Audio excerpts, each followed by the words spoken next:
First of all, I'd like to thank you guys for hanging with us. Welcome to our virtual watch party presented by the first ever Toyota Grand Highlander. Y'all, the Toyota HBC New York Classic, returning for year 2, known as the world's largest HBCU homecoming, y'all. And we're going to have a blast today because we have a lot of HBCU alum that are joining us. And you get a chance to hang with them, ask questions, and just really just party, right? So matter of fact, I want you to keep your eyes out for Anthony Anderson. He's going to be on the field doing the coin toss, and then he's going to be joining us a little bit later from the game. So if this is your first time hanging with us, I want to give you some tips on how to make the most out of your hang. First of all, if you're a VIP, you're going to see a VIP call out right next to your name. Turn your cameras on, stay on mute. But if you have a question, put your question in the chat. And what I'll do is I'll actually call on you and I'll say, for instance, Trinice, I see you have a question. Go ahead and unmute yourself. Jared, I see you have a question. Go ahead and unmute yourself. And then you'll get a chance to personally ask the stars the questions yourself, all right? Also, if you're joining us from Facebook Live or Twitch, you still have time to join us live. Just go to let'shang.live to register or sit back and enjoy the show, all right? So today's hang will only run through the first half of the game. So I'm going to warn you guys, please make sure you make the most of your time. Get your questions in. Do not log off this hang today and say, dang it, I had an opportunity to talk to some of my favorite celebrities. I should have asked a question. So go ahead and make sure you jump in, all right? Also, in support of today's school, we are so excited to announce that Hang will be donating money back to each school based on the points that are scored. So for every touchdown scored, Hang is going to donate $500, and then for every field goal, $100. So make sure to cheer on your school, and you can actually get in on the action and donate as well during the game. So the Hang will be sending out a text to donate during today's game, and every dollar counts. So if it's $1, if it's $5, if it's $100, if it's $1,000, whatever the good Lord puts on your spirit, we will appreciate your donations, okay? So make sure to click the SMS link and go support your school and the HBCUs, all right? I see a lot of celebrities popping in here, so I think it's time for us to introduce our talent for today. First up, he is an NFL Hall of Famer, 5-time All-Pro and 8-time Pro Bowl selection. He's representing Southern University, representing Kappa Alpha Psi Fraternity Incorporated. Y'all, welcome, Mr. Aeneas Williams. Oh, Nicole. Thank you, Jade. So glad to be on. And remember, that's the Southern University. Southern University. You are absolutely right. The Southern University. I love that. All right, y'all. Up next, we have NFL offensive lineman, most recently with the Saints, representing UAPB, Arkansas Pine Bluff, a member of the Kappa Alpha Psi Fraternity Incorporated. Y'all, we got Mr. Mark Evans II in the building. What's up, Mark? Yes, sir. Yeah. Oh, you got to unmute yourself, Mark. Yep, unmute yourself. Sorry. How y'all doing? Glad to be on today. And we see the KA side in the background right there. We see always representing. We love it. We love it. All right, up next, we got a guard for the Tampa Bay Buccaneers, former HBCU standout at the illustrious North Carolina Central, also representing the bros in the building. Okay. All right, y'all give it up for Mr. Nick Leverett. Yeah. Let's go. Right. Appreciate y'all for having me. And I like how you said the illustrious North Carolina Central University. I appreciate the respect. I got you. You know we got to represent. First of all, fellas, thank you guys so much for hanging with us today. Let's talk about it. Let's talk about the fact that, this is only the second year in a row that we've actually had this game. HBCUs are like representing to the fullest, right? So we got to jump into it. You guys have all had an amazing career. And that's a really big deal to represent an HBCU and get a chance to go to the big league. So let's talk about what that meant for you guys. Mr. Aeneas, we'll start with you. Well, what it means is real simple, Jade, is having people understand it's kind of like the NFL, because I do work with the commissioner and the owners. And one of the things, when it comes down to the talent pool, we want to continue, even Mark and Nick, who are representing today, we want the NFL to understand that you can fish in a pond, you can fish in a river, but it's much better to fish in the ocean. And HBCU players, if you go there, scout them, you will see that not only are we viable players in the National Football League, but we also have the capability of dominating as well. So that's what I love about all of these young guys as well, Nick and Mark playing today. Awesome. Nick, Mark, you guys want to chime in? Oh yeah. I mean, first and foremost, for me, it's a blessing. But yeah, like just like he was saying, like, you know, HBCUs are so underrated. And like, you know, you can go fish in the pond, you can go fish in the river, but fish in that ocean, see what's out there. And just to be able to put, you know, not only my school, but other HBCUs on the map, like just to show the NFL the talent and like not only just be in the NFL, but to actually thrive, start, like, you know, it's all of everything to me. Like I'm just so blessed to be able to be in a position to do that. Now, you know, I never take it for granted. I'm always thankful to be able to go out there and, you know, do what I do, play the game that I love, and, you know, just put on for all the HBCUs for real. That's what's up. I love that. Mark? To me, it went through this to, you know, go out there and be able to put on. But, you know, it also would meant a lot to, you know, see who it came before me. Like, you know, like Nick, guys like Terron, Armstead, and Aeneas as well. So, you know, look up to them and, you know, see them out there doing their thing as well, you know, knowing that I can, you know, come after them, you know, create my own lane for myself, and those also coming up behind me. That's what's up. Well, Mark, look, you created your own lane because you started as a true freshman, received SWAC honors 2019, 2020. Like you came in and you were not playing, sir. Not at all. I love that. I love that. Go Hey, ahead, Jade. Aeneas. Yes, Jade, are you looking at the chat? Do you see Jake's post in reference to Nick? I definitely do. I wanted to chat with y'all a little bit. And then Okay, all right. Sorry about that. Aeneas, you know what? We're going to hire you as the co-host. I'm going to let you run it. I love it. I'm here for it. But yes, you are correct. Jake does have a question. Jake had a question for Nick. He says, I will donate $4,000 if you are willing to sell your throwback 2023 game used jersey and helmet for the October 15th game versus the Lions. I'll try to read the question too. Hold on. I know. Nick, I guess on October the 15th. When we play the Lions, let's see. That's in 2022. Oh, so yeah. Okay, so the throwback jerseys, I don't know. I asked them about it, like, I want to say like 2 weeks ago, because I was like, I want to get it for myself. But they were more like, oh, we don't know if we're gonna be able to give it to y'all because like it's like the one time we bringing them back and a whole bunch of stuff. But I mean, yeah, I'm definitely down if they'll let me get it. By all means, I'm definitely down for it. So what was significant about that game? You got to fill us in about that game. Do you remember what was significant about that game that he's referencing? So basically, we bringing out our throwback jerseys, our creamsicle jerseys, because back in the 70s, we used to wear like the creamsicle color jersey. And they stopped wearing it for like, you know, years, like 30, 40, 50 years. So we bringing them back for like the first time since, you know, the 70s, and we just gonna rock them for that one game. Okay. All right. Well, Nick, I got to interrupt this for a second because I see some more of the bros in the building. Yes, I do. Representing. Okay. There we go. You got Edwin over there. What gang signs y'all throwing up? Well, y'all, I got to do a formal introduction. Y'all, this is a really big deal. First of all, we have actor currently starring in the highly acclaimed Star series Power Book 4, former NFL and college linebacker from Morehouse. And as you see, he is also the bruz. Y'all give it up. We got Isaac Keys. Mr. Moses,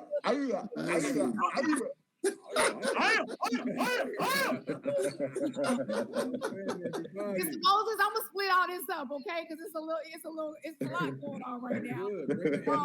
Morehouse alum, two-time Olympic gold medalist for the 400-meter hurdles, 122 consecutive victories, unbeaten for 9 years, 9 months, and 9 days, a track and field giant. We got the legendary Edwin Moses in the building. What's up, Mr. Moses? I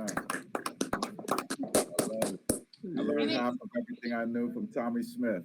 There we go. I love that. Wow. I love that. And then y'all know he's finna come in loud and proud, and we love it. He is a Hank alum, award-winning actor, comedian, writer.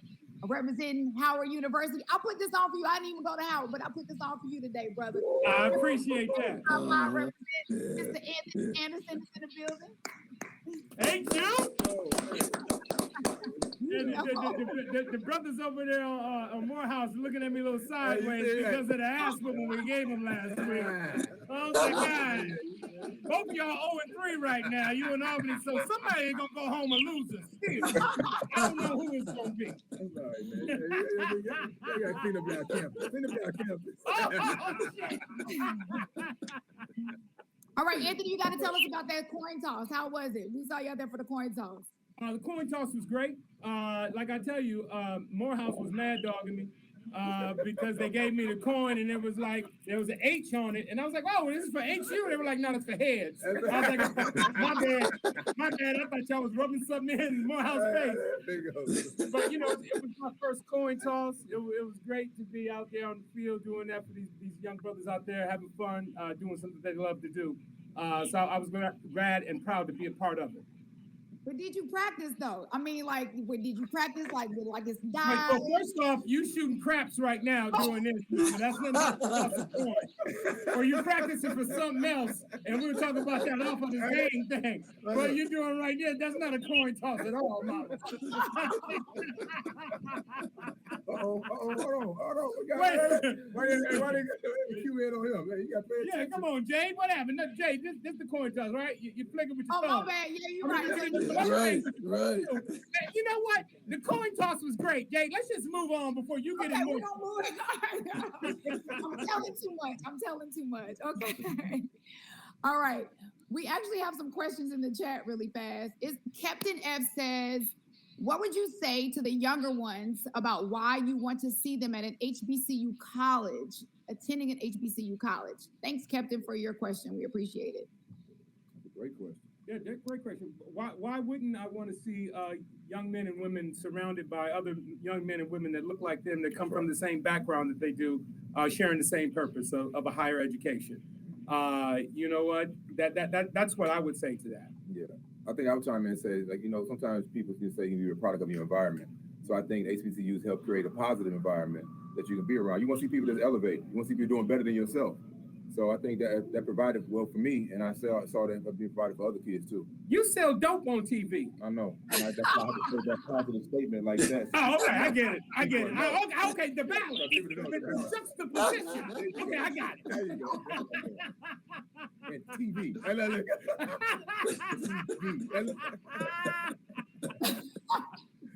And also there's the ones like me. I mean, I went to a school that we didn't even have a track at Morehouse, and I was literally like the Urkel. I was like the little guy who was smart. I went back to my class reunion. Everybody remembers me as the kid who took chemistry and everything. But I went to school on a scholarship.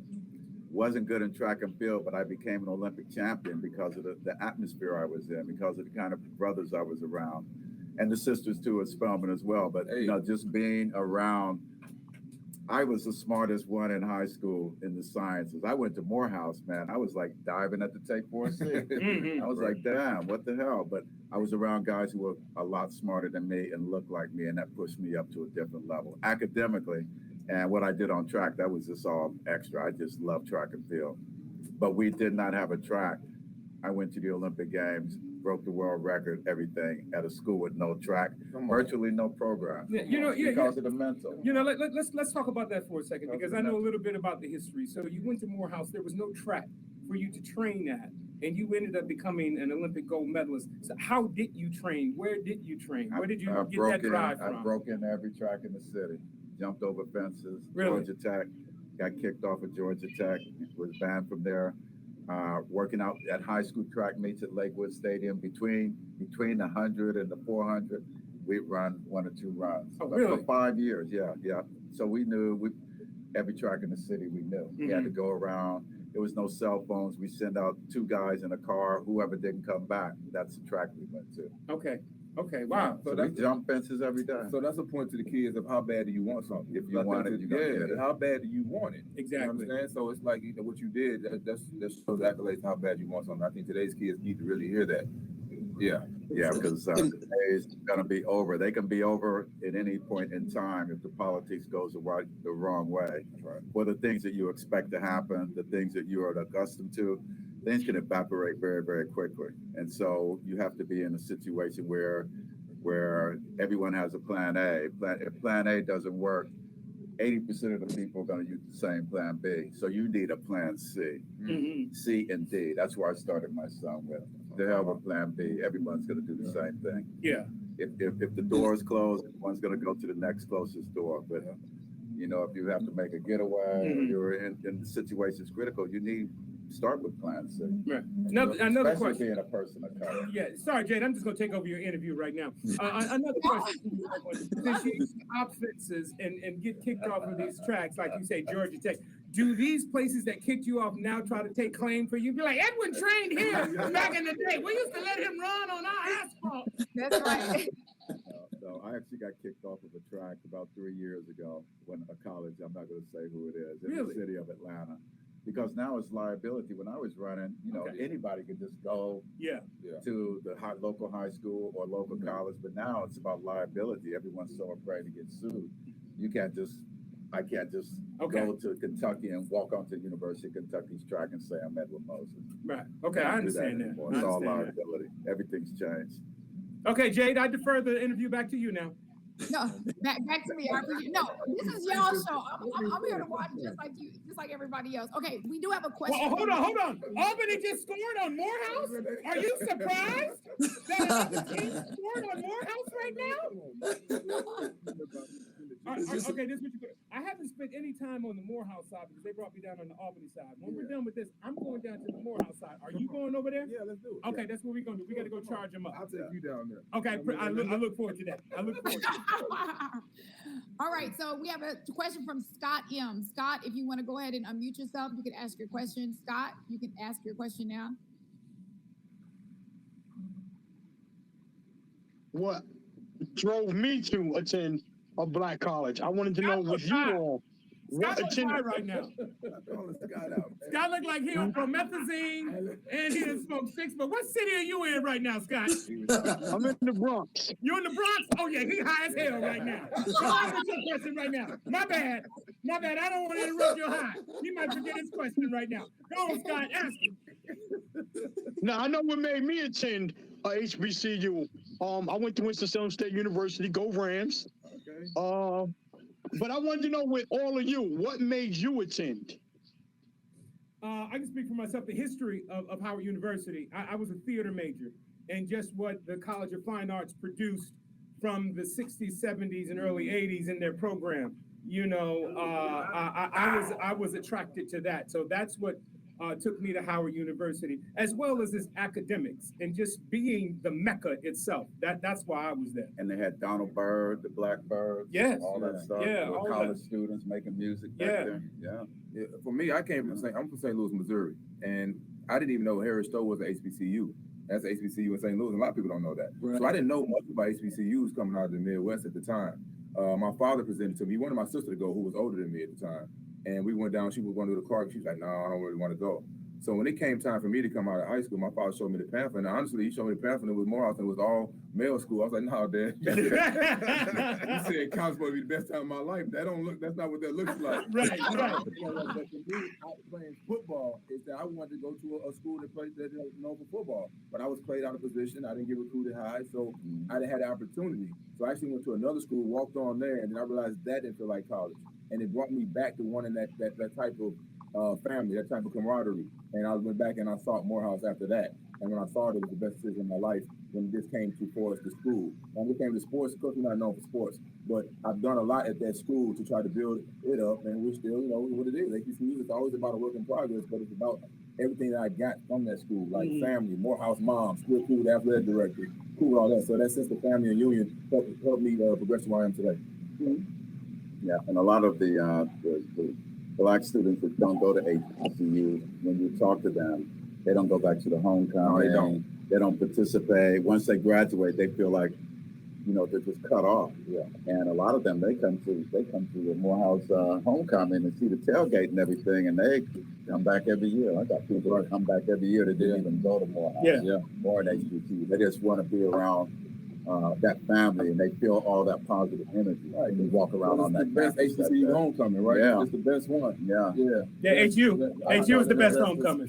House. Yeah, I went to the school where people rap about. I'm from a corner in Compton where people rap about. I'm just saying, you know, I come from the hot spot and I go to the hot spots. That's all I got to say. All right, John B, go ahead and unmute yourself. John B, unmute yourself. You have a question for Aeneas? Yeah, he is. Yes, sir.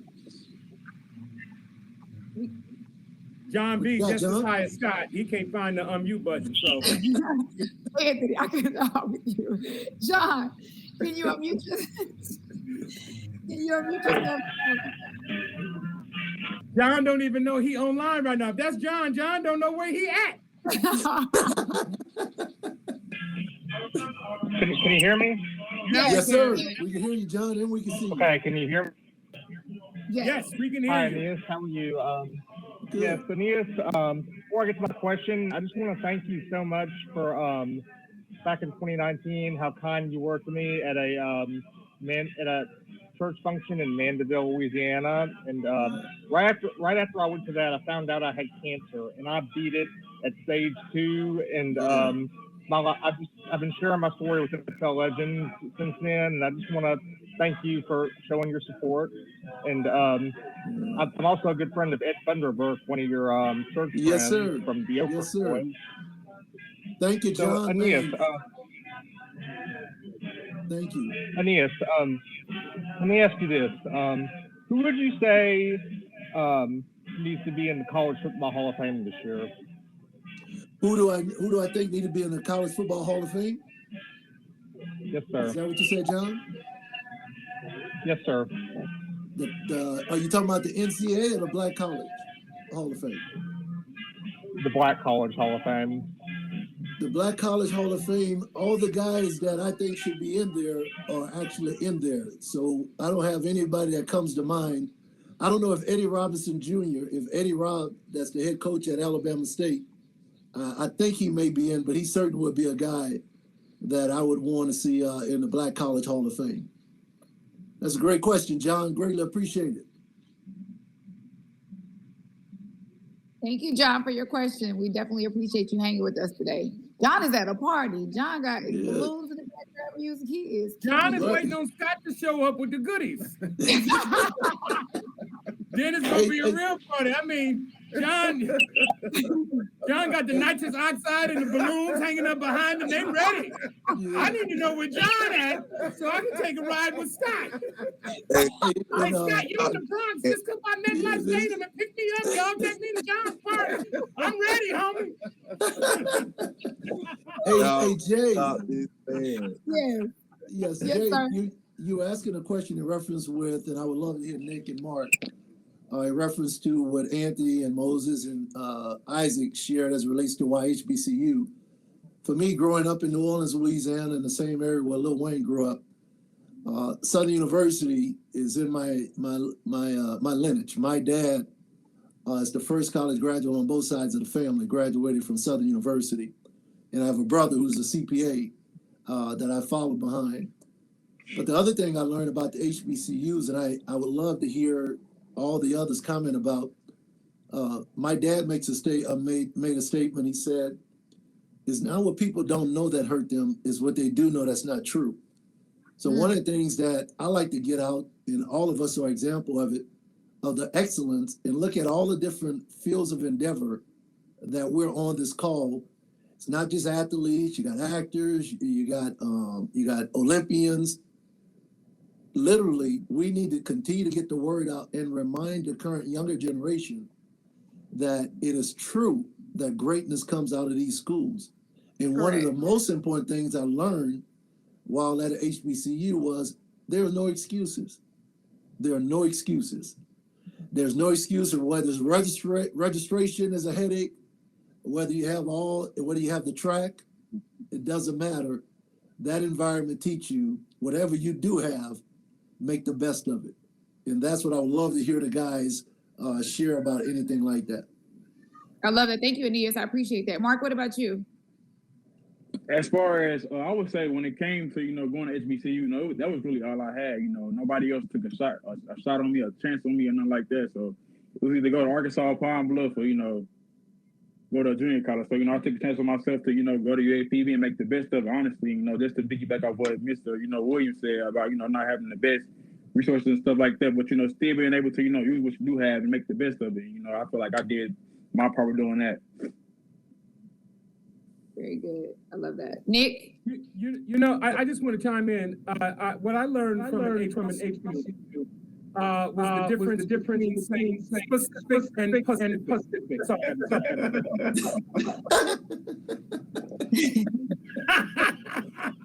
I actually learned that too, though. My boy checked me on that one time. He was in the car. He was in the back seat, and I turned around like, what? So I did learn that too. I can attest to that too. What about you, Nick? For me, it's kind of a similar story to Mark. I'm gonna be honest, I didn't know anything about HBCUs.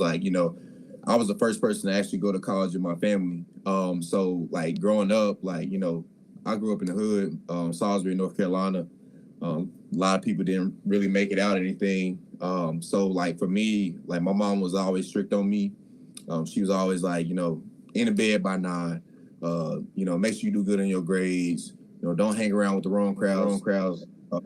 And it's kind of echoing a little. But North Carolina State University only school to take a chance on me, so I ended up going there. And just that experience world I went in for the world. I met lifelong friends there. I've had experiences there that you can't get at a PWI. And I literally learned what it meant to get it out the mud. We had to grind extra mile. We didn't have all the nice, stuff like the other PWIs and stuff like that. We had to make it work what we had. And, a lot of that equivalated to the real world, just making it work and not complaining and, just not being spoiled, really getting out the mud. And, that's a testament of why I'm where I'm at now. Just constantly just keeping my head down and working. That's what we had to do at Central. And that's the reason why I feel like I've gotten so far now. But I grad transferred to a PWI, and a lot of people are like, oh, you went to a nice school. I'm like, no, I didn't. North Carolina Central was the best school that I could have went to. And if I could go back in 4 years, I would make the same exact decision. So I love that. Thank you, Nick. Curtis, I got to chime in. I don't know if anybody's watching the game, but it's still the first quarter with 6 minutes and 10 seconds left. Albany State 14, Morehouse 0. First quarter, 6 minutes, 10 seconds left in the first quarter. Albany State 14, Morehouse 0. Just in case anybody was wondering what's going on with the game right now. Isaac, you quiet over there, brother. What's going on? I'm just listening to him. Jay, you see the sign on the TVs behind crickets. I can tell you this. So I'm not gonna mention any names, but somebody told me we may not win today, but we'll have a whole lot of scholars on this. Hello, everybody. How everybody doing? Very true. That's true. No lie. I see somebody else just joined us, you guys. Former NFL safety for the Green Bay Packers, HBCU alum from Bethune-Cookman, Nick Collins is in the building. What's up, Nick? Wow. Hey, how everybody doing? Doing good. Nick. What up, Nick? Good. Welcome. How everybody doing? Good. Appreciate it. Good. Real quick, you Hey, guys, Nick, for all you Aeneas, for all you car fans out there, this is the first ever Grand Highlander. It is the real deal. Wow. Imagine rolling up game day at your HBCU alma mater. In this vehicle, we're going to get the Hang team to pull up the graphic of the Toyota, yes, the Grand Highlander. This car can actually hold your whole crew with 8 adult-sized passenger seats. across 3 rows and extended leg room even in the 3rd row. Now, I don't know if you remember this, Isaac, but we heard that you actually fit in the 3rd row of a Grand Highlander. You're 6'4", and I believe we actually have a picture of it. Let's see. Wow. Wow. There you go. And I have my There you seatbelt on. You see that? Wow. What y'all did they take the 2nd row seats off so you can sit in the back? Okay, ain't that much room back there. Grand Highlander has enough room to serve for a man like myself. Oh, okay. Yeah, just sit back there. And There you go. Y'all make sure to check it out. You can go to So you Toyota.com. never put the you never know who might hit the car. Oh, okay, You know what I got it. There's a lot of people out there. Yes, we did see that you were buckled up. Okay, Curtis G, you can go ahead and unmute yourself. You had a comment. Curtis G, go ahead and unmute yourself. I'm looking at you, Can y'all Curtis. hear me? Yes, we can hear you. All right, Curtis. I got to say, Anthony, I just wanted to Anthony, what is he? Is Curtis naked in the jacuzzi? No.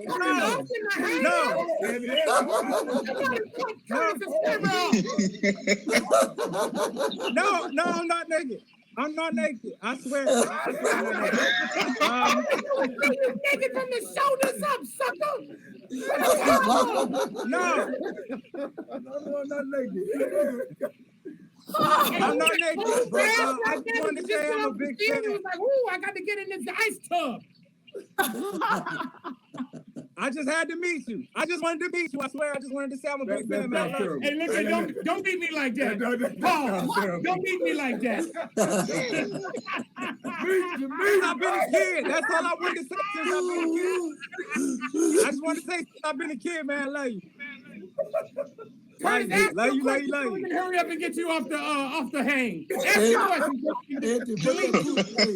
No question. I just love you, man. No question. No question. Somebody remove Curtis's ass. I just love you. Security. Where's Hang security?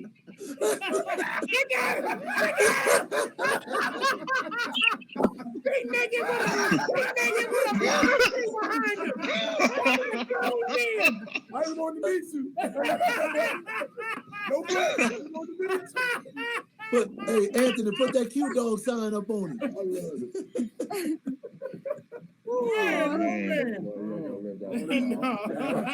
Only on hang. Only on hang does that happen. He didn't want to meet Jade. He wanted to meet us. Yeah. Man, oh man. Oh boy. Gosh. Okay, Captain, you can unmute yourself. Captain, you have, of course. Captain, please make sure you have your shirt on if you are going to unmute yourself. He's trying to put it on now.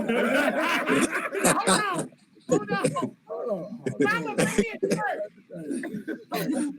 All right, Captain. I don't understand why he's making in front of his mama. Tell my mama bring his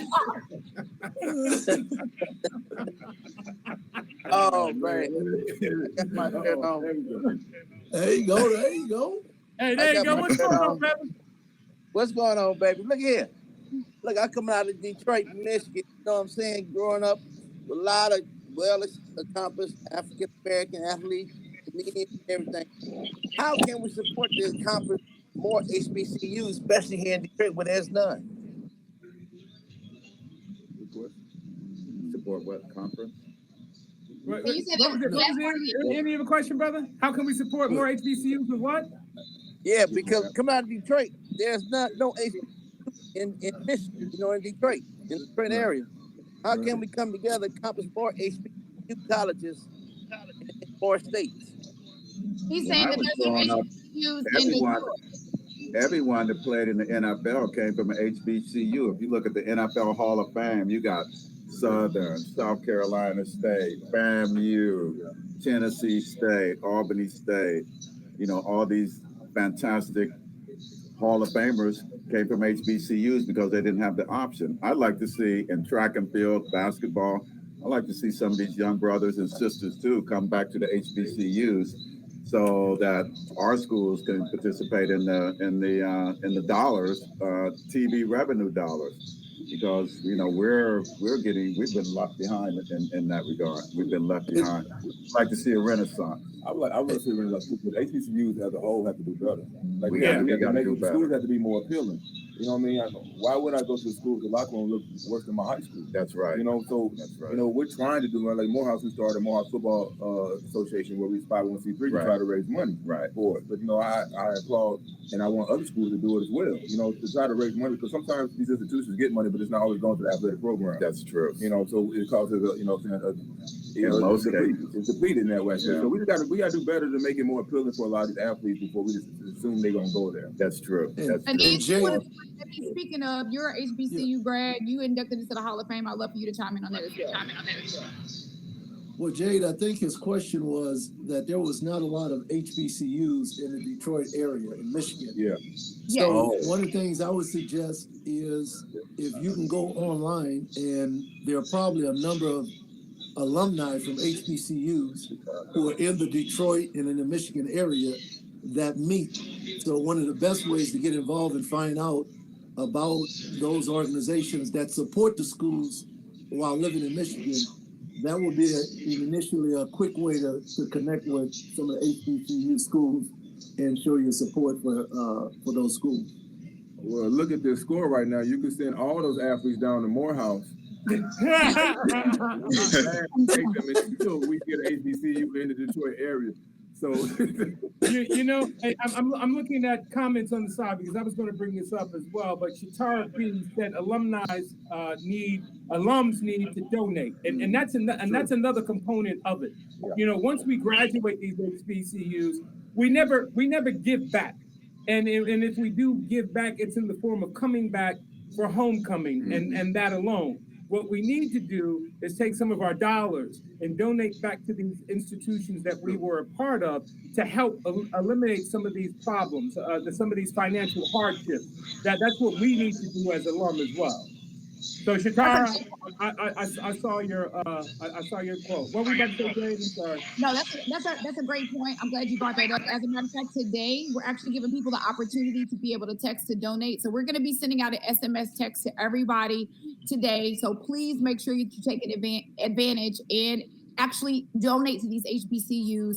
Hang will be donating money back, $500 for every touchdown that's scored, $100 for every field goal. But we would like for everybody that's here on the hang, especially our HBCU alum, to make sure that they participate in that today. So again, we'll be sending out a text message, and you can, right from your phone, go ahead and make that donation. So Anthony, I'm glad you said. Hang has already donated $1,000 because Albany has 14 and Morehouse has nothing. What do you guys donate if a team doesn't score anything in the first quarter? Do you guys donate anything? That we were relying on you to do that, Anthony. You know what? If Morehouse don't score in the first quarter, I'm going to donate $1,000 just to Morehouse. Yeah, you got 2 minutes and 31 seconds to kick a field goal, get a safety. I mean, you know what? If y'all get a first down, I'll double that money. No, y'all ain't got the ball. You need to come with Clark. Damn it. Jared, I just donated $1,000 to Morehouse. Call the accountant. All right, Thaddeus, go ahead and unmute yourself. Thaddeus, it's on you. Hey, how we doing? I'm enjoying the hang. This is really, really cool. Diamond, you need to dispense with that young brother of yours over in Chicago and take it over. Let Tommy do his thing. Right? I miss Blackish, Anthony Anderson. And Mr. Aeneas.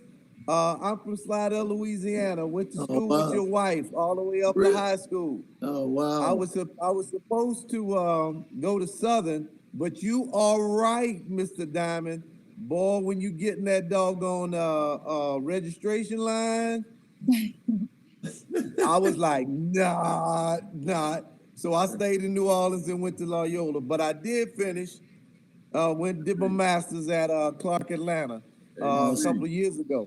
But what I will say, Miss Jade, and I do have Mr. Kepton, I have a Detroit connection as well with my father being up there. You're right, they need HBCUs up there, but I think a lot of the guys up north love coming down south and eating that down south good food. That's why they get so many at Morehouse, Clark Atlanta, and at AUC. You know, northern boys love the south, girls as well. But Miss Jade, what are your thoughts about having hang at all the as many homecomings as you can and see if HU does have the best homecoming? Well, I would believe that the AUC, Morehouse, Clark Atlanta, now Morris Brown being back in it, and the Spell House, you know, we would have the best homecoming. So what say you, Anthony Anderson? Well, I'm just going to have to interject right now. You just named 4 or 5 universities to compete against one for a homecoming party. That says I'm just saying. Right there. Hey, didn't you see the venue? All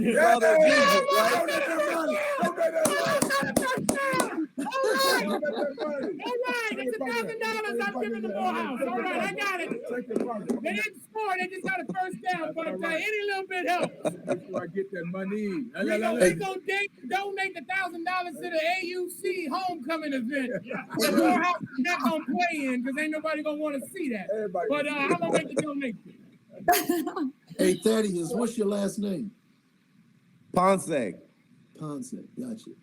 They call me Speedy. Gotcha. Hey, his wife ain't gonna know you by your nickname. All right, Yes, he does. I went to school with your wife up at the high school. Hey. Tell your wife to call me Speedy. A grown-ass husband don't want to hear a grown-ass man talking about, hey, baby, he said you know him as Speedy. Why they call him Speedy? You don't want to know that. Hey, Mr. Aeneas. Tell her the village. She know what the village is. Hey, now you're talking crap. We all gonna come up his hand, come find you and whip your ass. That's no GP, man to man. Okay, Speedy from the village. We got it. All right, we question his wife about you. No more. Hey, thank you, Anthony.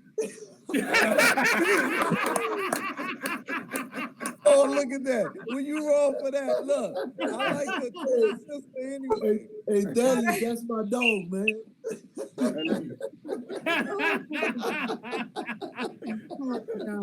Oh my God. Only you, Mr. Anderson. Only you.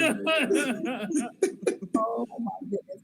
All right, Jake said he has something for Nick Leverett. So Jake, go ahead and unmute yourself, Jake. Jake, you wanted to ask Nick a question. Jake, go ahead and unmute yourself. Is this Jake the same one that was at the party? No, that's Jake with State Farm. Yeah.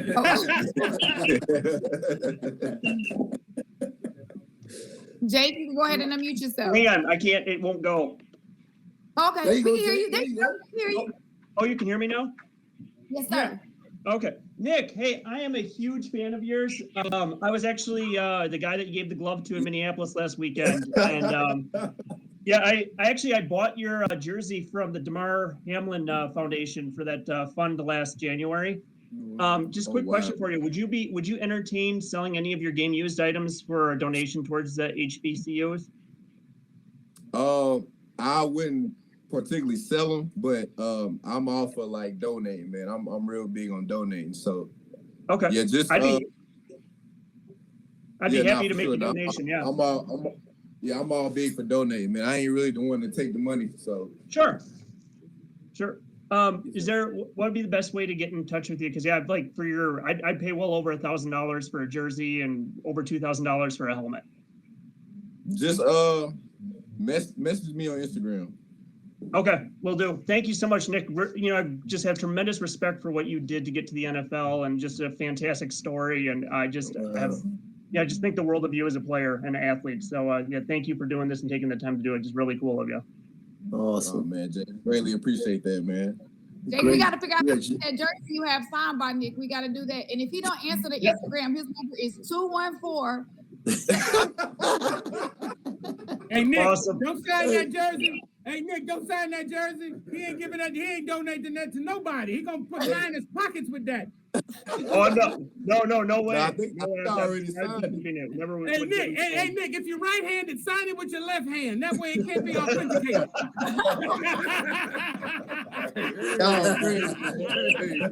We learned something. That's HBCU. That's an HBCU education.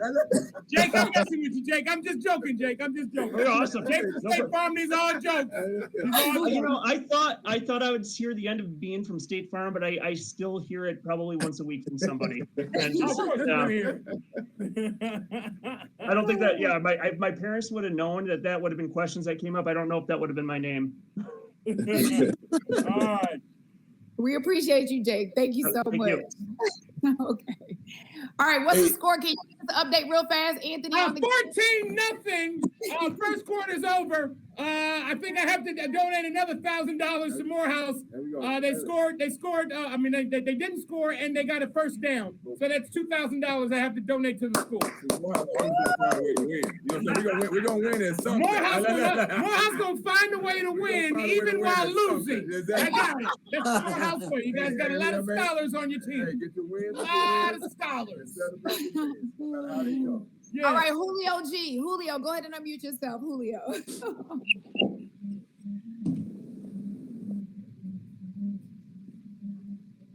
Julio. All right, Julio. Oh, can you guys hear me? We hear you, Julio. See you. Can you turn your camera on, Julio? Julio ain't got no shirt on. You don't have a shirt on. Me and Julio down by the schoolyard. There go Julio. Julio. Yeah, so I wanted to ask Mr. Aeneas Williams my comment or my question that I put there in the Julio, text. real quick, before you do that, take your face away from the screen. We can hear you. We can't see you. Tilt So we your can. camera down and tell us Yes, why you're please. wearing a beanie inside your house. Oh, okay. There we go.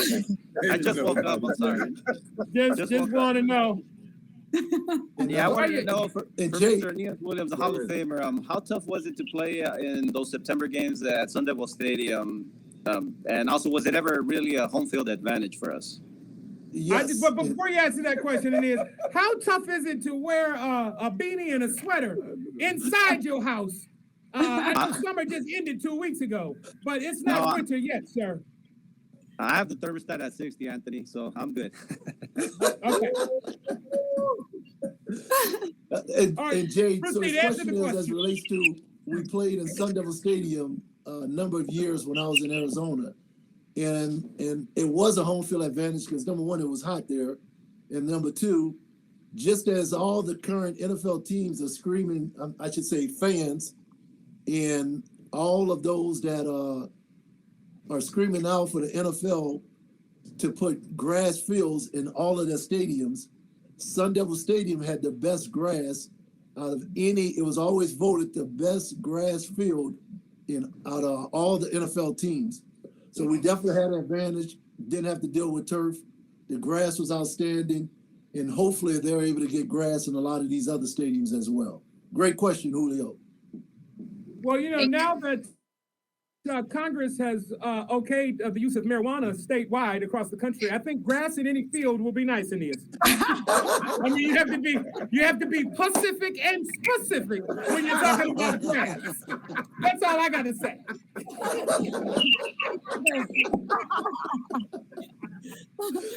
Armand, you have a question. Go ahead and unmute yourself, Armand. Oh, Lord. How y'all doing, man? Y'all hear me and see me? We cannot see you. It's black. We can't see you. Put the shirt on. He's Put the black. shirt Oh, I on. see him. He smiled. I saw his teeth. Can you hear me? Dark skin. He's just dark skinned. He's there. This man crazy, bro. I just want to say, Arvon, are you in witness protection? Yes.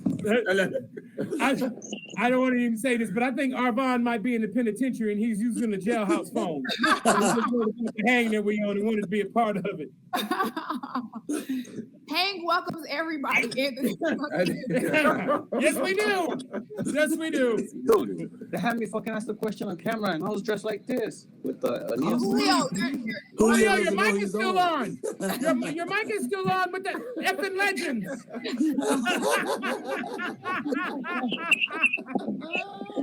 Oh my God. Julio's over there yelling at his stylist. What the hell you put me in a beanie and a sweater for? I'm on with the Anthony Legend. Mama sat down and 6 weeks. They're up in this house. He got me in this wool hat and this wool Fucci sweater. I don't know what's going on. Jay, we have to do this every week. We have to do this every week.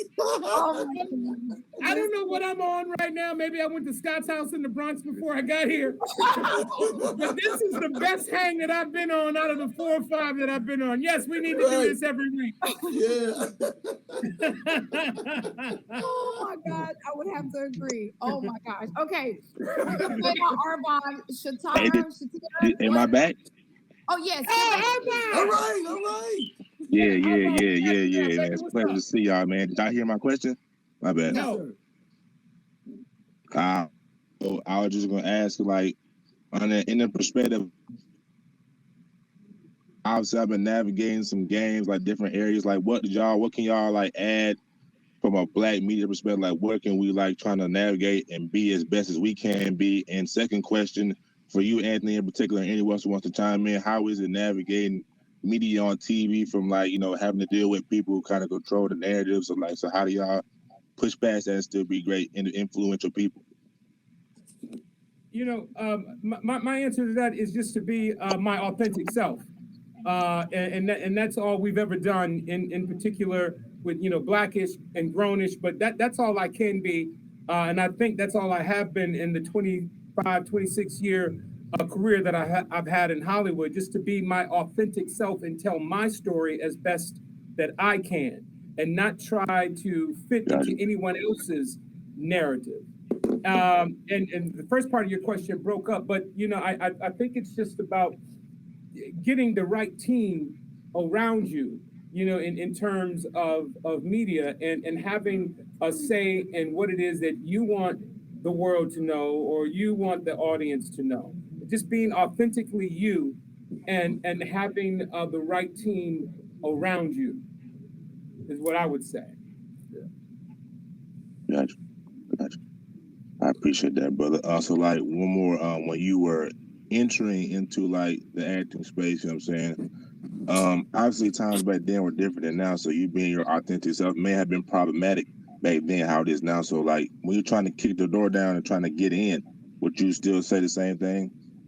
I would still say the same thing. And what worked for me is that when there weren't any stories for me to tell or to be a part of, I created my own. I created a lane for myself. And if you didn't have anything for me, I created something for me. Now, it was hard to get those ideas in front of people and on the air, but that's what I did. And I had to stand fast with that, stay strong in that. And it was always just about, okay, well, if there isn't a character in this movie or in this television show for me, I'm going to create a character for me. I'm going to create an opportunity. I'm going to create a show. And that's what it's about. And that's how you get them to listen and watch. You know, like when I'm on stage, you know, hosting comedy shows, or, you know, you eat what I feed you. You know, I can't give you what I think you want. I'm going to give you what I prepared for you, and either you like it and digest it, or you don't. And you know that informs me on how I need to prepare, you know, the next meal, if I'm making any sense to you. For sure, most definitely. Look, Anthony, I like that. That was good. Oh, thank you, Jay. Before I tap out, man, I just wanted to say, if you want to tap into anything I got going on, you can go on YouTube, Instagram, Twitter, TikTok, Bacon Network, Bacon, like the kind that you may or may not eat in the morning, Network like Cartoon. I do a lot of my stuff solo produced, man. So y'all tap in, check it out, leave comments, let me know I can get better, man. I appreciate y'all for having this space, and I hope we can do a lot more of this, man. So love y'all and peace. Appreciate you, Armand. You got it, man. Good luck to you, man. Jay. Yes. Appreciate that. Yeah, and Arvon, I know you're chiming off, but you're still listening. And Anthony, you talked about it. But I would love, Jay, for any of the guys to speak and remind our younger generation that it doesn't happen overnight. Correct. And that struggle, that's that part where you got to persevere. If anybody can speak to that as relates to the younger generation. And I agree with that because that comes from a perspective of football, acting, even with you, Isaac, if you really think about it, you went from playing sports, you made a pivot into a completely different arena. So yeah, I mean, I would love for any of the guys to chime in. Mark, I'm gonna ask you first. You're one of the younger guys on. You have to put in the work. Let's talk about it. Almost this one come from a place where you had to persevere. So my last year of high school, I was actually homeless. So I lost my crib in Hurricane Harvey. So I was going through that by playing my last year of varsity football. Also worried about trying to get offers. Worry about going to schools like that. So throughout that time, it was a tough time for me just to have to know that I ain't had nowhere to go. We were staying in one bedroom. I think it was like me, my mama, my brother, my sister. It was like 5 of us just sleeping in one bedroom. So there was no privacy, nothing like that. That can kind of get a little tough for especially when you worry about your future and things like that. So every day it was kind of tough just to wake up and know that I ain't had nothing, but just to keep faith in myself, faith in God. He was gonna lead me on the right path to where I was supposed to be with somebody. Really just kept me going.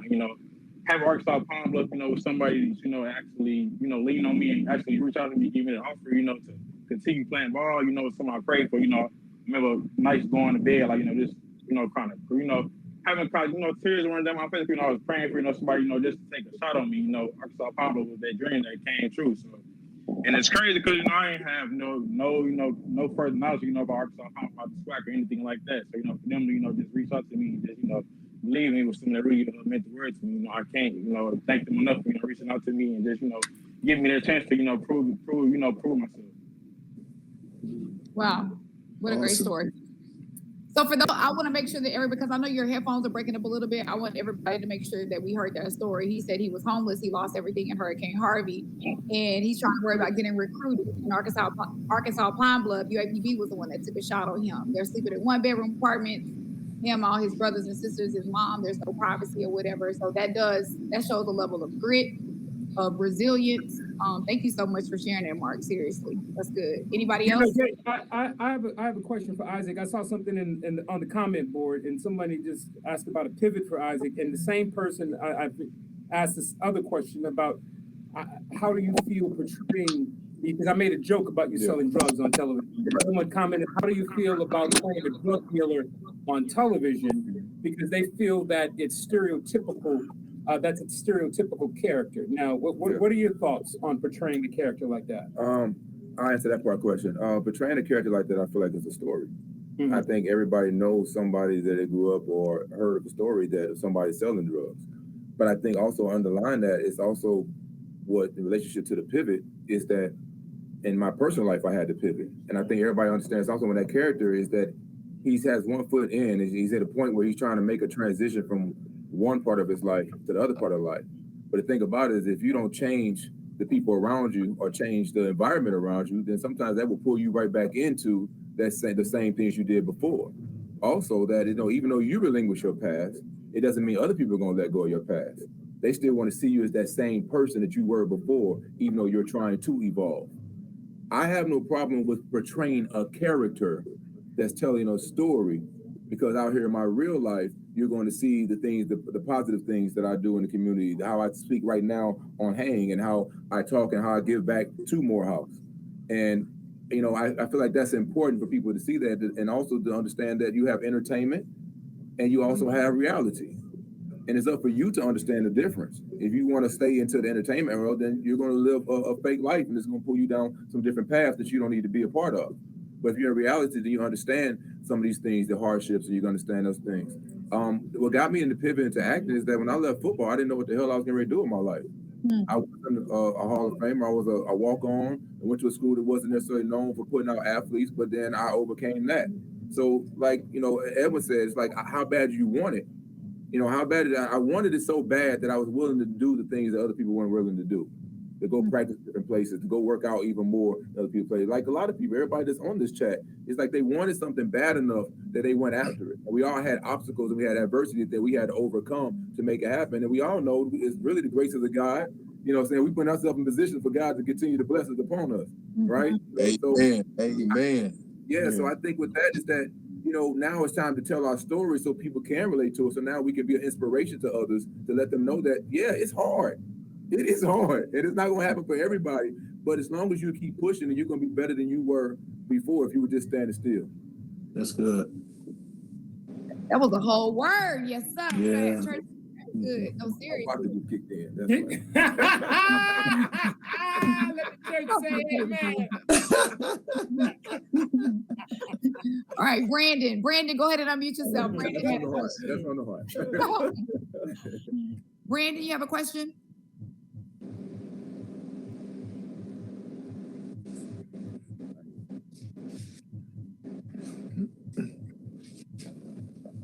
Brandon?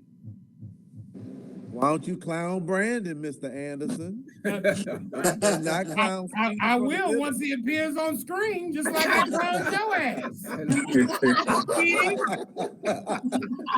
Speedy from the village. All right, we'll come back to Brandon. Vanessa B had a statement. Vanessa, go ahead and unmute yourself. Vanessa, go ahead. You can share your comment.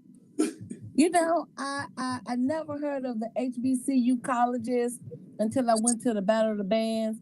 And then I realized that I live in Texas. They're here as well. So listening to you guys, from where you guys are, that mostly are, I'm guessing, in the southern section of the world, that it does teach you a lot about life, perseverance, and efforts if this is something you really want.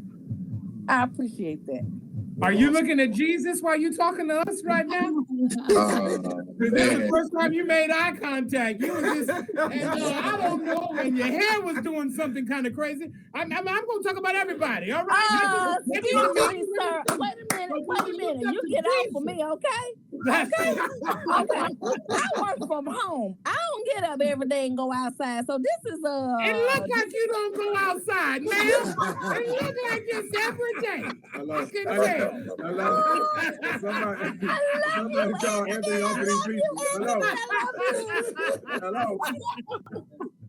I love you, Vanessa. You know this is coming straight from the heart, love. Yes, it is. Yes, it is. But the one thing I'm glad you said that, because when you go to an HBCU, and I'm glad you said what you said, the one thing you do is you get, when you leave, when you come there, you get to retain your real soul and you develop your soul. And when you leave, you have something that no one can take away from you. Apart from your education, you have a real, living, prosperous, positive, vibrant soul. And that's what we get when we go to HBCU. No, Vanessa, this is what you get when you go to an HBCU. Can I say something? You get tongue, you got big men, you got shit talking by people like me every day. Oh, this is what you get. Right here. Can I I'm say sorry something? you waited so long to go to a battle of the bands in your 30s when you realize this is what HBCU does for you. No. I was in my 50s. But let me tell you something. He just said something. My dad always told me that can nobody take your knowledge away from you, but they can never take your story either. No, but I'm gonna tell you something right now. That's a bad angle, and you got a booger in your left nostril. I'm gonna tell you that because we family. Everybody else just looking is like, damn, look how big that boulder is.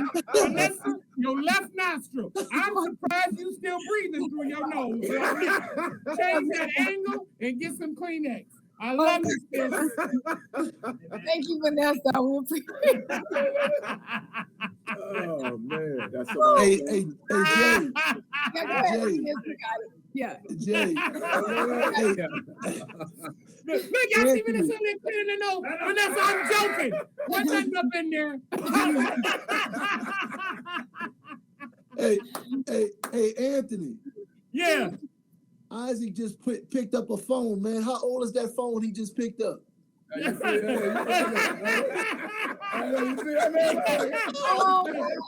getting the coach's phone. Hey, I'm trying to call down to Morehouse. I'm trying to call down to the sideline and try to make some adjustments. Hey, Isaac, pick up the handle. Pick up the handle. Let them see your handle. Let them see the handle on the phone. Oh, they're right here. Look, they don't know what this is. They don't know what this is, right? They don't know what a landline is. You got to down that line. Yeah, rotary phone. They definitely got a rotary phone. Oh my God. Hilarious. Okay, real quick, can we talk about what Deion Sanders is doing? Seriously. We have to talk about Deion Sanders. You know, he went down to Jackson State, rec shop, now with Colorado, marketing genius. I would love to hear what the fellas think about. I mean, Deion is unmatched. His energy is unmatched. His marketing is unmatched. What he's doing for those kids is unmatched. Can we talk? All I have to say is that Prime is doing exactly what he did before he entered the league and everything before that. I mean, this is just a continuation of his story, and I applaud him for what he's doing, for what he did at Jackson State, for what he's doing up in Colorado, and just the narrative that he's putting out there. Yeah. I just love it. I love it. And one of the things, Jerry, that Anthony talked about earlier when he talked to the young man in reference with being authentic and being yourself, that's literally what Deion is. And good friend of mine, and everything he's done, even when he was at Florida State, when he realized that the cornerback position was not making a whole lot of money and he was getting ready to get drafted, that's when he went in his room and came out at the prime time and realized how much he needed to market himself in order to bring more notoriety to the position of cornerback. So that's the beauty of it. And I'm so glad you said it, Anthony, a lot of you guys. One of the most important things for young people is to remind them your values and your difference. Your values and your difference.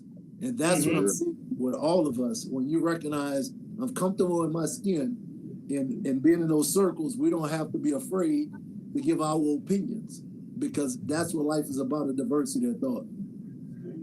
That's good. Nick, I'm about to put you on the spot. Nick Collins, you got to chime in on Deion. You got to let us know what you think about that, brother. He's doing a phenomenal job. I think he's doing what he's supposed to be doing. I think he's shining a light for all black kids that want to become coaches, that can go in and just be themselves, don't have to change the outlook of themselves. I think you go in with a mindset and a goal and a purpose that you want to become this type of coach. I don't care if it's you showboating or you doing whatever. I think it's all about yourself, and I think he's been doing a nice job. But that's been Deion since day one. If you know Deion been the same person since he left college, since high school until now. So nothing has changed. The screen popped up. Oh, hold on. Let's get back. So I love it because I'm coaching now. I'm at Bethune-Cookman coaching right now as a cornerback coach, and when I get my opportunity, hopefully one day I do get my opportunity, and I'm gonna be my authentic self and do what I can do too to change the outlook.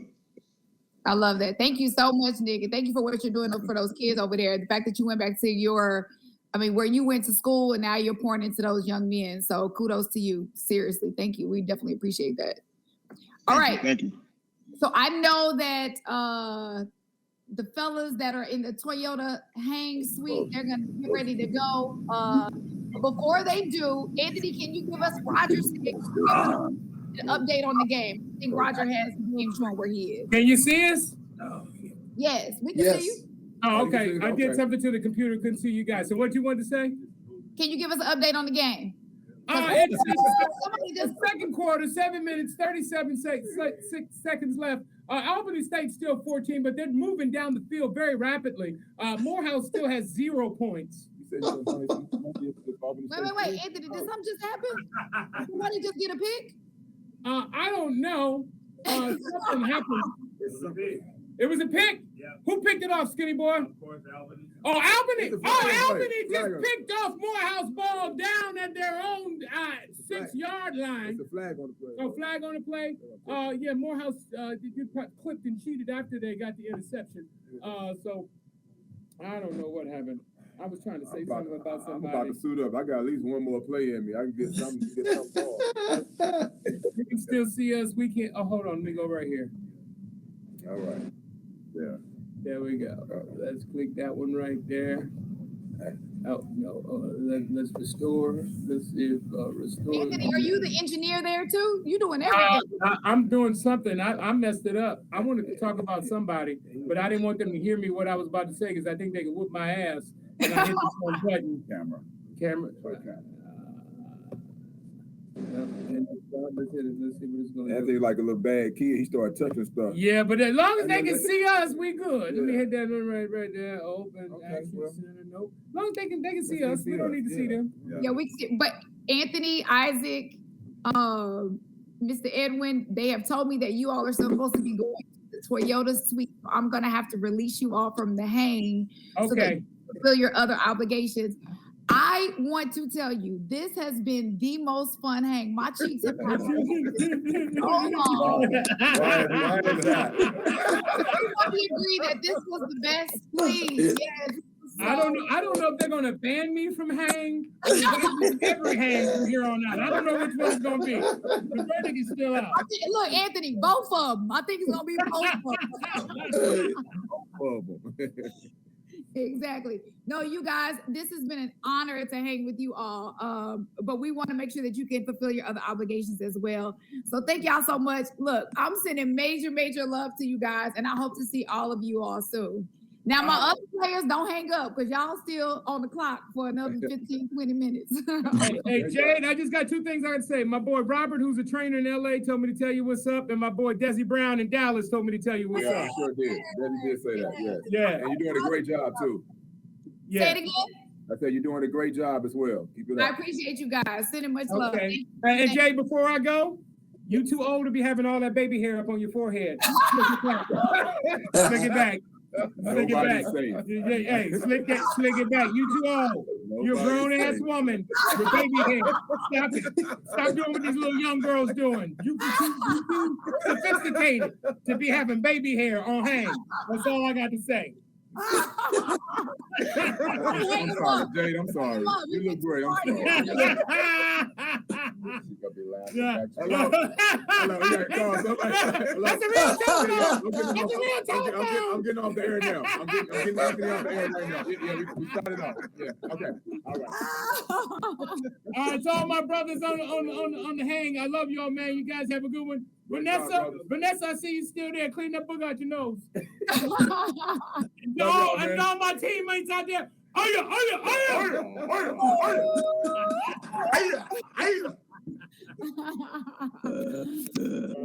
look, I see you, Aeneas. You better represent for them Cowboys. Yes, sir. Woo, that was a lot of fun. Oh my God, y'all, I have never sweated on a hang before. Anthony is insane. That is too funny. Oh, I love it. I love it. I love it. I love it. Okay, so here is a question I wanted to ask really quick. This is a very interesting, I don't even know if you guys realize that we have like the stats that we have right here on hang.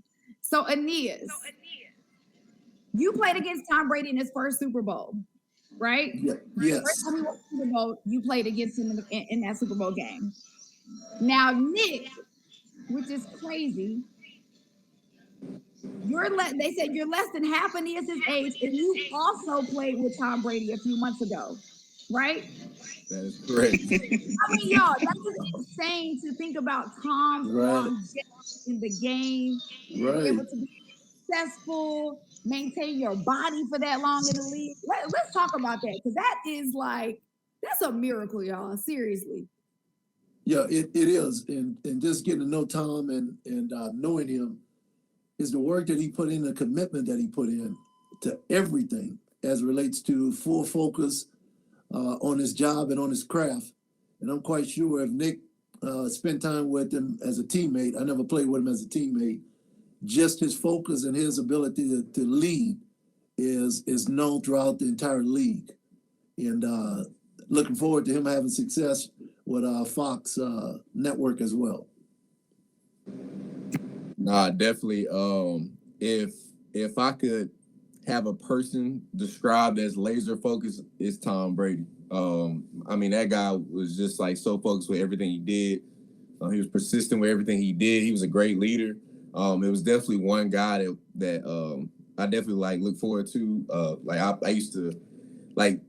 It was crazy because like Tom was in the league since Tom got drafted when I was 3. So like to be able to play, like it was crazy. Like I was like, dang, Tom, like you kind of old, like, and we playing together. But it was like he definitely brought the best out of each and every one of us. It used to be crazy. I used to try to race him to the facility to get there before him. Should I be waking up at 4 a.m. every morning like, dang, I'm trying to get him before Tom. But no, it was definitely cool playing beside him, just learning from him, just seeing things how seeing the field how he's seen it. I definitely learned a lot from him. And yeah, like I'm just so happy for him. And yeah, I wish nothing but the best for him. Hey Jay, can I ask Nick a question? Of course. Hey Nick, what's one thing that would surprise fans as to what you saw and experienced with Tom that would maybe be interested in somebody? I'm trying to think. I mean, Tom was like the granddad of the team, of course, with his age and everything. I'm trying to think.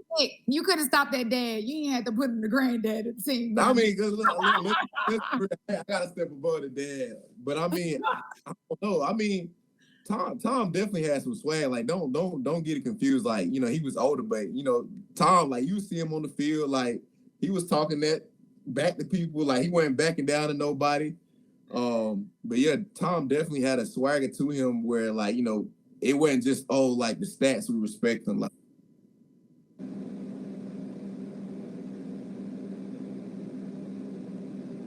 he froze for a little bit. I think Nick froze. Yep, Nick froze. It's okay. We'll come back to him for sure. Hey, speaking of, I want to just remind everybody, as much fun as we have had today on our hangs, we have fun like this on hangs. Hangs are always a blast. So I want to make sure that you guys are joining us next Saturday, September the 23rd. We have a hang doubleheader. We have one at 12 p.m. Eastern Standard Time. We're hosting an all Aggie hang featuring Dat Wynn, Dante Hall, AC Law, Richmond Webb, and a bunch of other stars. Then at 7:30, we're going to be hanging for the primetime matchup, which is actually Ohio State versus Notre Dame with Chris Carter. We'll have Clark Kellogg on and a bunch of other stars. So make sure you get your VIP tickets now to secure your on-camera access. Click on the ad that's right here at the top of the hang, or you can go to let'shang.live and register for these games. Okay, we want to make sure that you're hanging with us because we always have a blast. Okay, I think Nick is back. Nick, are you back? My bad, my iPad died. Oh, okay. So we gotta check some behind the scenes. This is hilarious. Nick started on his cell phone. Then he said, I'm gonna go to my iPad. Then he got on. I'm like, Nick, why are you not on your iPad? He was like, well, it wasn't charged. I got this thing plugged up right now. It got to like 25%. It's still plugged up and it just shut off out of nowhere. And then it said it was dead. So my bad, y'all. I'm so sorry. No, it's okay. Okay, so finish telling us about the things that would surprise us about Tom Brady. I mean, it was just the swagger he had to him. Definitely, made us respect him even more. It made us feel comfortable, like, he wasn't gonna back down to nobody. He was truly like that's the big brother in him, despite the age. But I mean, it was fun playing with Tom. It was scary too because you didn't want to be the reason why Tom Brady got hit and someone hit an older man, he would have to retire because he hurt. But, I mean, the gifts was cool. I mean, Tom hooked his O-line up with some dope gifts for sure. Wait. You can't just say gifts. Like what?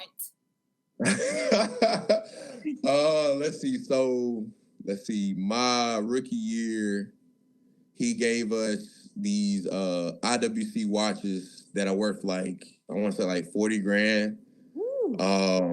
He gave us last year for Christmas, he got the whole O-line, these Segway scooters that I literally ride it every day. I'm trying to think. Like he got it, I think he the year before my second or third year, he got us another scooter. I want to say he got it something else. He got it so much stuff. He definitely looked out for his O-line. Wow. Look, made me want to go try for the team. Shoot. Hey, you I love that. Wow, that's pretty cool. That is pretty cool. So earlier, we didn't get a chance to get to this, but we were talking about pivoting when Isaac was talking about his career a little bit, you know. And Aeneas, I want you to correct me if I'm wrong, but I was reading an article on you, and it said you didn't start playing college until you were a junior at Southern. And then to be an NFL Hall of Famer, I mean, you've gone to the Super Bowl, 8-time Pro Bowl, like all of these accolades that you've had. And then I also heard that you hid it from your family or something like that. So I'd love to hear the story because that is insane. Most people start when they're like pee-wee football and they're kind of, you know, building up to this point. So you got to tell us the story. Oh, you're muted, Mr. You're muted. There you go. Yeah. It started back in New Orleans. I actually started playing football when I was 4 years old, played all the way through high school. And Harrell Park is the park that really, the Little League Park, feeds all the high schools. Odell Beckham Jr., Leonard Fournette, all those guys played at the same park I played. So it was a hotbed for talent. But I wasn't recruited coming out of high school. And so my dad being the first college graduate, his goal for my two older brothers and I were to go to college and get a degree. So I didn't get any offers, anything. So I just went to Southern with my brother Achilles, my role model. And it was really, Jay, just the grace of God, number one, is to my first 2 years, if you had told me that I had the ability to be a Pro Football Hall of Famer, I would have thought you were crazy. But around a week before the season started, my junior year in college, is when I walked on the team. And that same summer, I was disappointed because I didn't get an internship with a Fortune 500 company called Cargill. And my degree is in accounting. I wanted that internship. All my boys got an internship that summer. I got a letter after doing a plant visit interview. I got a disappointing letter says, we're sorry, we won't be offering you an internship.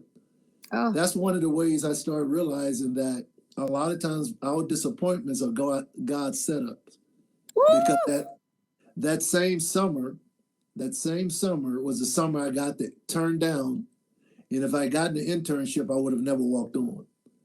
And so a couple of things, when I gave my life to Christ, I said, God, if you're real, show me how you relate to us in everyday life. So he taught me two things. One, the nature of purpose. He says, Aeneas, I've created everybody, everything for a purpose. The second thing is he speaks to our hearts.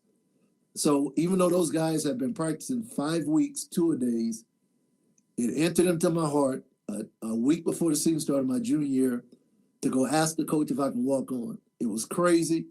My teammates hated me. I didn't tell my friends. I didn't tell my parents. I didn't tell any of them until after I walked on the team. And as they say, the rest is history. I ended up starting by the 5th game of the season. And so as I said, I want to remind everybody that's listening, a lot of times you're disappointed because of a prayer you think God didn't answer. And the truth is, he's answered it. Get prepared for what's going to happen as a result of him saying no to something else. My God, that is so good. What a great story. Look, walked on and then started. I know they didn't like you. You started 5 games later. Who is this guy? Where is he coming from? Well, he God's favor though. You sure cannot. Wow. That's amazing. What a really, really great story. I appreciate you sharing that. Thank you for sharing that. All right, Nick, we have a question for you. They want you to walk us through your pick 6 in the Super Bowl. What was going on in your head on that play after you scored? Come on, you got to let us know. It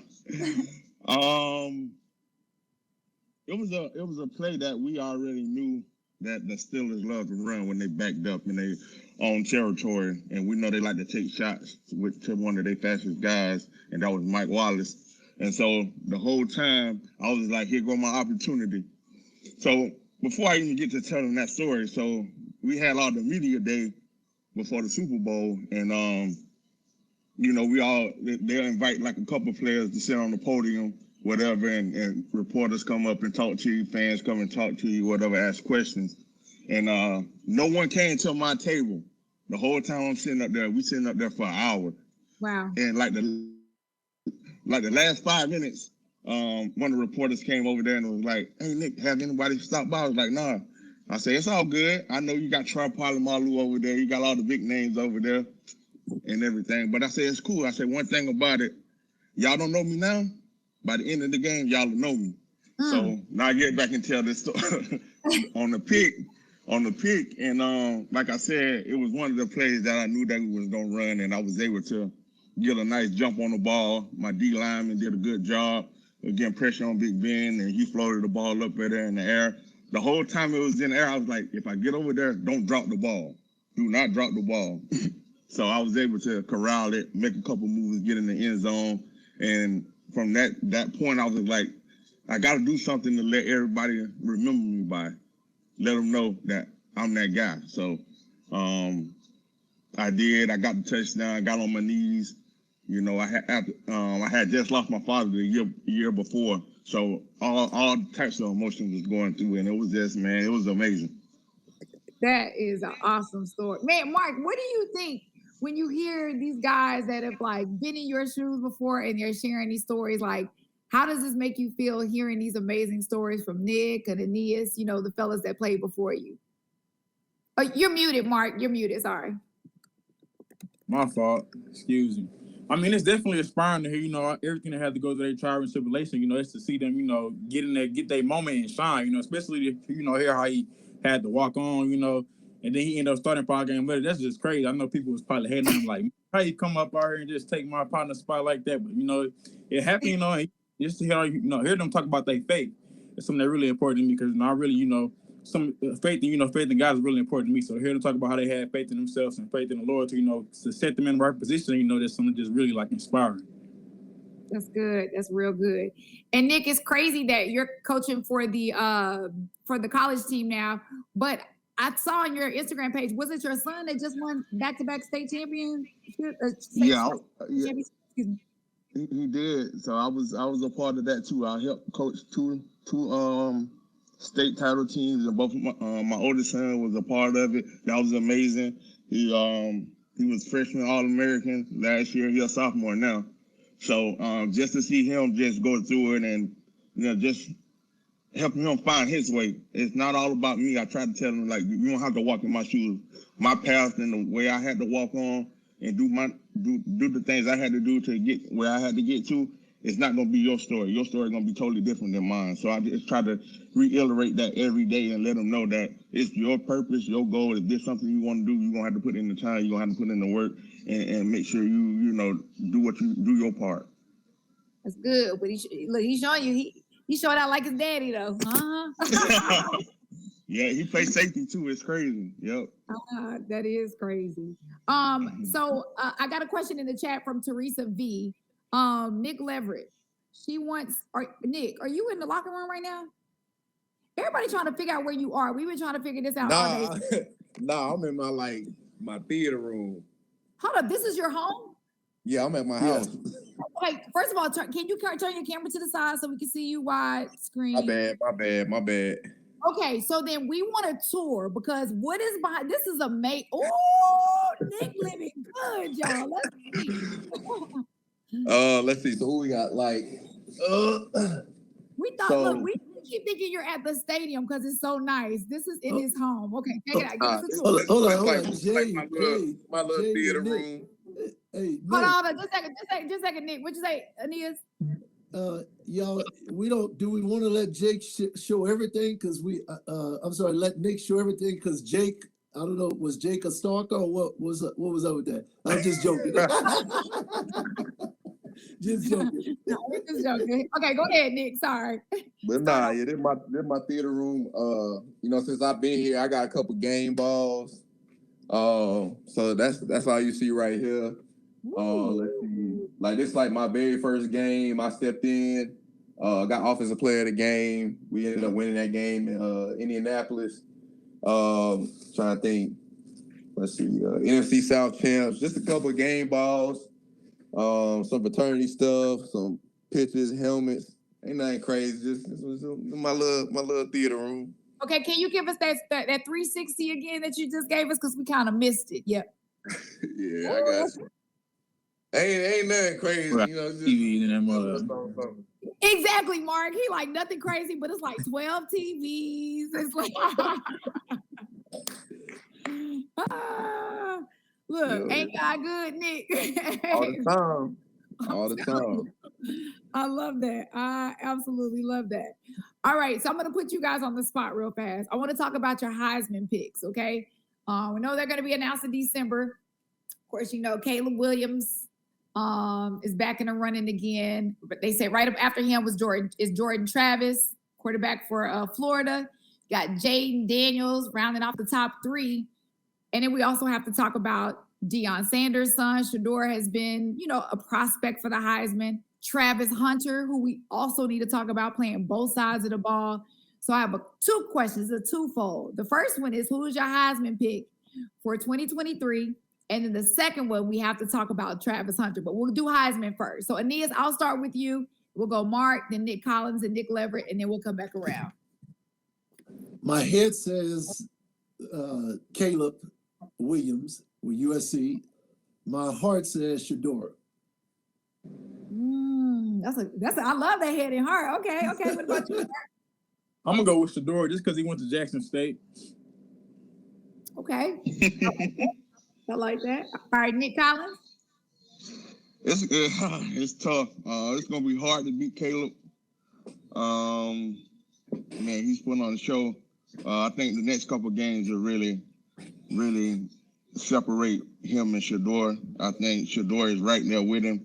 And Travis Hunter, I think he kind of lost some steam today. They barely won today against Boston College. It was 31-29. So I think his stock going to drop a little bit. So it's out of Caleb and Shedeur for me. Okay. Nick? For me, I say Davius Richardson out of North Carolina Central because he did do his thing against Shedeur when they was at Jackson State last year. For sure. But out of the people that in that group, you see Caleb Williams on TV like every day.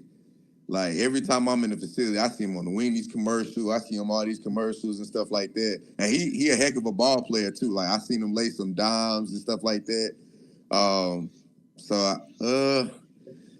It's tough, but I'll probably go with Caleb.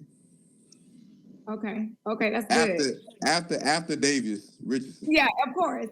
You got to represent for your people. We definitely understand that. Now, good looking out. Mm-hmm. So can we talk about Travis Hunter playing both sides of the ball? I know you said he lost some steam, Nick, but to be able to play wide receiver and corner, is it just me or is this something pretty miraculous that we're watching? Not to say it's never happened before, but the boy is doing his thing. No, he's definitely doing his thing. And I think, Nick, you mentioned about them losing today, but no, Travis Hunter is with Colorado, and they play later I'm talking on about tonight. Travis, the quarterback for Florida State. His name is Correct. Travis. Okay. You talking about Jordan Travis. Okay, yeah. Jordan Travis, yeah. Okay, got you. Not Travis Hunter. Yeah. Okay. So Travis, if he just continues to play, he'll be top 5. The only thing, if he was a returner, because if you think about Charles Woodson, I think did Deion win the Heisman? I don't think he won it. Nope, it's only been Charles Woodson, the only one that won it as a defensive player. Correct. And when Charles won it, he ran punts back. So that's a big plus in college, and Travis doesn't do that. So the good thing about Caleb Williams and Shedeur, they play each other. So in about 2 or 3 weeks, I think. So that'll be a huge game that'll determine which one will be ahead, how they play against each other.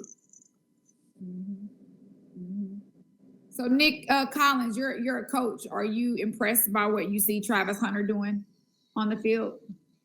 I am, especially the amount of snaps he's taking on both sides. I think he can be more effective if you manage it a little bit more. And it can be all defense, but you can limit the offensive plays, make sure he get his touches or whatever. But I think at some point when they get into the big games, I think they're gonna have to make some adjustments. You talk just like a coach when you say gonna have to make some adjustments. That sounds like something a coach would say. Adjusting what? No, I'm just joking. Adjust his time on the field, man. He gotta get his rest. His body, you don't want him to shut down, especially when you get to the playoffs. The playoffs will be coming up, and you want a fresh Travis Hunter. You don't want a tired, worn down Travis Hunter. It ain't gonna be good. Got you. That makes sense. All right, just a real quick update on the game, you guys. Albany 17, Morehouse 7. We only have a minute and 13 seconds in the game. So we are coming up to the end of our hang. So I like to do like real quick rapid fire with our guys before we leave. We got to talk about the reaction that you guys had to the Aaron Rodgers injury. I'll let you guys go. Somebody jump in. We got to talk about it. I'll go first. Yeah, please do. Yes. That was my teammate, so it was kind of tough. And being around Aaron Rodgers, knowing the type of person he is, to have him to face something like that is kind of tough. And I felt bad for him. I reached out to him. He's doing well, and he's gonna shock the world, man. I think he's gonna be better than ever when he come back. Because they're blaming the Jets, right? Because of some cut blocks. You got to explain to me what cut blocks is. I literally Googled it. I'm still confused. I need the football players to break it. A cut block is when an offensive lineman or offensive player go below the knees and they chop down the defensive player. And but I don't think that had nothing to do with it. I just think it was just an unfortunate situation. It's tough with that turf field. Sometimes it don't give the way it needs to give, like natural grass do, and sometimes it can stretch ligaments and stuff. And I think that's what happened. His foot got stuck in the ground and just didn't give enough for his foot to come out the ground enough. Gotcha. Any other reactions to Aaron Rodgers? I mean, it was definitely something crazy to see. My heart go out to him. I'm praying for a speedy recovery for him. But I mean, I didn't watch the game because I'll be in the bed by like 7. So like I heard about it this morning. Nah, I be sleep early. Like I get up early. Like that Tom Brady effect. I get up early, so I go to sleep early. But like I seen it the next morning, and I was just like, I seen the actual play, and I was like, it's crazy. But I see on like ESPN and stuff like that, he had surgery. I'm glad it went great for him, and like I said, just praying for a speedy recovery for him. Yeah, no, for sure. It's definitely unfortunate. Okay, so again, rapid fire. We're at a minute left. Mark, what is your go-to song before a game to get you hyped? You got to get your mind right. What's your go-to song? And I'm going to ask the rest of the fellas. Aeneas, you got to give us that, and Nick, when y'all were playing, you got to give us what that song was. All right, Mark, I'm going to start with you. I'll probably say WYB by Rod Wave. Oh, my God. My godson loves Rod Wave. Every time a Rod Wave song pops up on my phone, I'm like, why did you put this on? I have so much Rod Wave. Not the dad song. I love that, Mark. Yeah, that's a jam right there. Okay, Nick, what about you? My go-to, that's tough. Cause the crazy part is I listen to gospel for the game. Like it's Sunday, I always listen to gospel.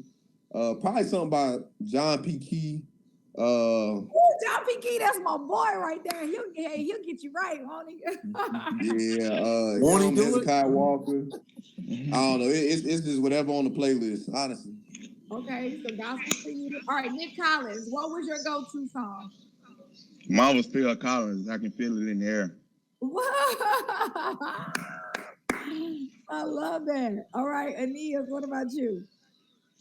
I think it was the same one, but my go-to song was my teammate London Fletcher's. That was his, I think. I could feel it coming in the air. Okay. And so I just listened to his and he get me going. Okay, that's cool. Do we have any game day superstitions? Some people wear the same socks. Some people are like, I got to make sure I park in the same place. Mark, do you have any game day superstitions? I gotta wear the same thing I wear throughout every game. I can't switch something up. I feel like if I switch something up, it's gonna really mess with like my mental. As far as I might not. I'll be like, man, it's a bad play. It's man because I wore this, so I'll take it off. Try to stay. Keep the same. Try to keep everything as the same as possible. Okay. Nick Leverett. I always lace my right cleat up before my left, and then I always get my right hand taped before my left. I don't know. It's just something I always did. Like one day I did it the other way, and I just had a terrible day. So I was like, I never do it again. All right, Nick Collins. I couldn't really eat before a game. How is that possible? It's possible. It's possible. I was a person, I couldn't go out there and feel heavy. Like I wanted my weight to stay the same because I trained at that weight the whole camp. So I wanted to be at a certain weight every time I stepped on the field. So back then you had bigger backs. So like when I played against Jerome Bettis or Jamal Lewis or somebody like that, now I try to up my weight a little bit. So, to make a tackle on them guys, I got to have some extra cushion just to be safe. But I couldn't eat really before a game. Interesting. That's the only thing. Yeah. Okay. Aeneas. I had none. No rituals at all. None. No. He was like, I was gonna ball out regardless. I mean, let's go, right? I love that. I love that. I absolutely love that. Well, I want to thank everybody so much today.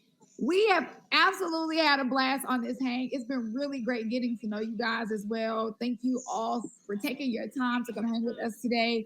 Thank you to the fans that attended. You were such a great fan base. Like, y'all were a lot of fun today. Thank you so much for Toyota for making this event possible. If you're in the market for a new car, make sure to check out the first ever Toyota Grand Highlander. Let me say that correct. The first ever Toyota Grand Highlander at toyota.com. Also, we have upcoming hangs. There's more football coming up, so don't forget. Join our doubleheader that's happening next Saturday, the 23rd. So go to let'shang.live.com to get your free tickets so you can get those VIP passes. Again, I want to remind you about this Toyota Grand Highlander. It can hold your whole crew with 8 adult-sized passenger seats across 3 rows and extended leg room, even in the 3rd row.